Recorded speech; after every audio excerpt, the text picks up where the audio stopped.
Coffee cuppers rely on tools that allow for quick decision-making and evaluation of critical attributes relevant to the value and trade of this product. While aspects of value such as certifications, sourcing strategies, and more are relevant, when it comes to a cupping form, it should allow the individual to provide an evaluation of which the results can be used to communicate clearly across the value chain to all actors. Since 2004, the SCA has provided a standard that has been widely used across all parts of the supply chain.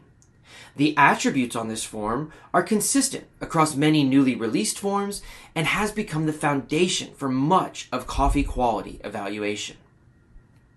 Here at SCI, we wanted to build on this work, but release a new form focused on the needs of the industry and where it is going in the future. First released in 2018 and updated in 2025, this form will have some familiarity, but also be appreciated for much needed update it provides. Let's take a deeper look at the SCI Coffee Cupping Form. The first major shift we have pursued is the separation of fragrance and aroma. It is well understood that smell makes up a significant portion of sensory quality, and even in this new world of coffee processing, providing a separate analysis of these two critical components is important. Flavor, acidity, body, and aftertaste remain as important attribute assessments contributing to the quality in the cup. Though we have added intensity scales for consideration with each of these attributes and have provided specific areas for descriptors for each one as well. We want to encourage cuppers to provide descriptions for each attribute that support the evaluation of quality. One thing you will also notice is that sweetness is now a quality score. The previous method of giving equal credit for varying quality levels of sweetness has been abandoned. Rather, those coffees who excel in perceived sweetness are and should be rewarded. Perhaps one of the newest attributes we have introduced is fresh crop. This relates to the degree and presence of attributes related to freshness. Aspects like papery, baggy, jute, and other commonly used terms to describe past crop notes.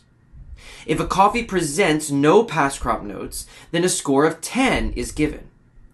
We have provided a reference scale that uses whole points, 10, 9, 8, 7, and 6, for evaluation of freshness. Rounding out the form, we have changed the clean cup attribute to defect, because after all, this is what it relates to. A similar 2-point deduction per cup is considered for defect and uniformity.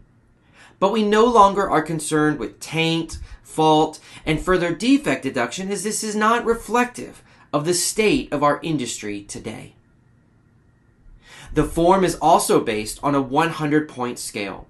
Therefore, supporting the previous work, cuppers around the world have put into learning and basing their alignments off such a scale. We are excited to see the industry have another tool that can be used to communicate quality, understand value, and provide critical information to producers around the world to engage across the entire supply chain. We will be releasing this updated form in many languages and encourage feedback as you use it. Thank you for joining us here at SCI and our vision to be the global leader in coffee education across our supply chain. Have a wonderful day, and as always, keep learning.